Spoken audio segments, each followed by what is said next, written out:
पुल सिरात एक ऐसा पुल है जो जहन्नुम के ऊपर नस्ब किया गया है और हर इंसान को मरने के बाद क़यामत के दिन इस पुल के ऊपर से गुजरना है इंशाअल्लाह, जो हमें जन्नत तक ले जाएगा। प्यारे दोस्तों, इस वीडियो में हम जानेंगे पुल सिरात क्या है और इस पर गुजरते वक्त हमें किन मुश्किलात का सामना करना पड़ेगा और इसको अबूर करने के लिए हमें किन 7 सवालों के जवाब देने होंगे और इन सवालों के जवाब देने में हमें कितना वक्त लगेगा। तो आइए जानते हैं कि पुल सिरात को कौन अबूर करेगा और कौन इस पर से गुजर ना सकेगा और सजा का मुस्तहिक होगा। ये वीडियो हम सब के लिए बहुत जरूरी और खास है, लिहाजा इस वीडियो को आखिर तक जरूर देखिएगा। इस्लामी रिवायत के मुताबिक पुल सिरात एक ऐसा पुल है जो तलवार से ज्यादा तेज और बाल से ज्यादा बारीक है। यह पुल जन्नत की तरफ जाती है और इस पुल के नीचे जहन्नुम की तेज आग उबल रही होगी। रसूल अल्लाह सल्लल्लाहु अलैहि वसल्लम ने फरमाया, पुल सिरात जहन्नुम के ऊपर एक पुल है जो बाल से ज्यादा बारीक और तलवार से ज्यादा तेज है। हर शख्स को इस पर से गुजरना होगा। मोमिनीन इस पर बिजली की रफ्तार से गुजर जाएंगे और कुछ लोग घोड़े की रफ्तार से गुजरेंगे और कुछ लोग रेंगते हुए गुजरेंगे, जबकि मुनाफिक और गुनहगार लोग जहन्नुम में गिर जाएंगे। एक और हदीस में रसूल अल्लाह सल्लल्लाहु अलैहि वसल्लम ने इरशाद फरमाया, पुल सिरात 3000 साल का रास्ता है। 1000 साल ऊपर चढ़ाई का है, 1000 साल सीधा है और 1000 साल नीचे उतरने का है, जिसमें खौफनाक जानवर भी होंगे। हर शख्स अपने अमाल के मुताबिक इस पुल से गुजरेगा। जो नेक लोग होंगे वह आसानी से गुजरेंगे और जो गुनहगार लोग होंगे उनके लिए इस रास्ते पर से गुजरना मुश्किल और नामुमकिन हो जाएगा। जब हजरत इजराफील अलैहिस्सलाम सुर फूंकेंगे तो क़यामत बर्पा हो जाएगी और जब दूसरी बार सुर फूंकेंगे तो सब दोबारा जिंदा हो जाएंगे और मैदान हश्र की तरफ दौड़ते हुए जाएंगे। उनके हाथों में उनका नाम अमाल दिया जाएगा। कुछ लोगों को उनका नाम अमाल दाएं हाथ में दिया जाएगा और कुछ लोगों को बाएं हाथ में। जिन लोगों का नाम अमाल दाएं हाथ में होगा वह जन्नत की बशारत पाएंगे और जिनका बाएं हाथ में होगा वो लोग जहन्नुम के अजाब का मुस्तहिक करार पाएंगे। इस नाम अमाल में हर वो चीज लिखी होगी जो हमने दुनिया में की होगी, जैसे कि कुरान में अल्लाह पाक इरशाद फरमाते हैं, जिस शख्स ने जर्रा बराबर नेकी की होगी वह भी उसे देखेगा और जिस शख्स ने जर्रा बराबर बुराई की होगी वह भी उसे देखेगा। लिहाजा इसके बाद हम दूसरी मंजिल की तरफ बढ़ेंगे जो पुल सिरात है। इस पर से हर एक को गुजरना है। पुल सिरात एक तारीख अंधेरा पुल होगा। इसमें कुछ खास रोशनी नहीं होगी, जैसे कि रसूल अल्लाह सल्लल्लाहु अलैहि वसल्लम फरमाते हैं, पुल सिरात अंधेरों में घिरा होगा और वहाँ सिर्फ वही रोशनी होगी जिसने दुनिया में नेक अमाल अंजाम दी होंगे। ये नेक अमाल उसके लिए नूर बनकर आएंगे और उसके लिए रोशनी देंगे। एक और हदीस में आप सल्लल्लाहु अलैहि वसल्लम ने फरमाया, क़यामत के दिन सब लोग पुल सिरात से गुजरेंगे और इस पुल के दोनों जानिब कांटेदार हुक्स होंगे जो गुनहगारों को पकड़कर नीचे जहन्नुम में गिरा देंगे। दोस्तों, पुल सिरात से गुजरते वक्त फरिश्ते इंसान से उसके नेक अमाल और बुरे अमाल के मुताबिक 7 सवालात पूछेंगे। जो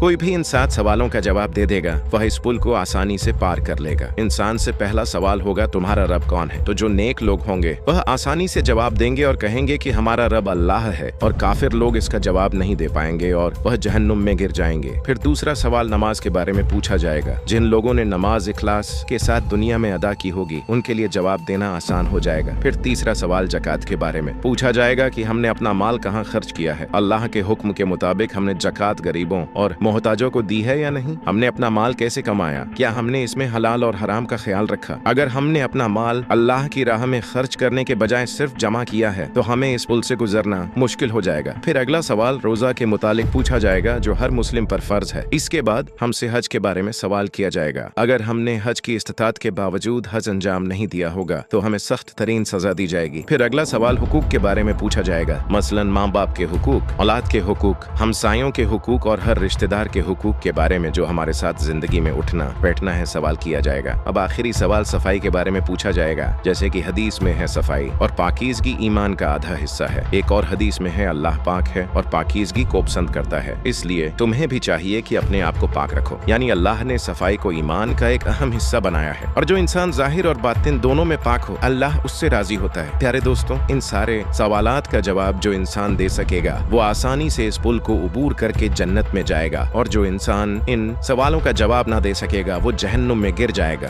रब्बे कायनात से दुआ है कि अल्लाह हमें नेक अमाल अंजाम देने की तौफीक दे और बरोज़े क़यामत इस पुल को आसानी से अबूर करना नसीब करे। हमने जो सुना या पढ़ा उसमें कोई गलती हो गई हो तो अल्लाह हमें माफ करे और सही व सच्ची बात को आगे फैलाने की तौफीक अता फरमाए। आमीन या रब्बुल आलमीन।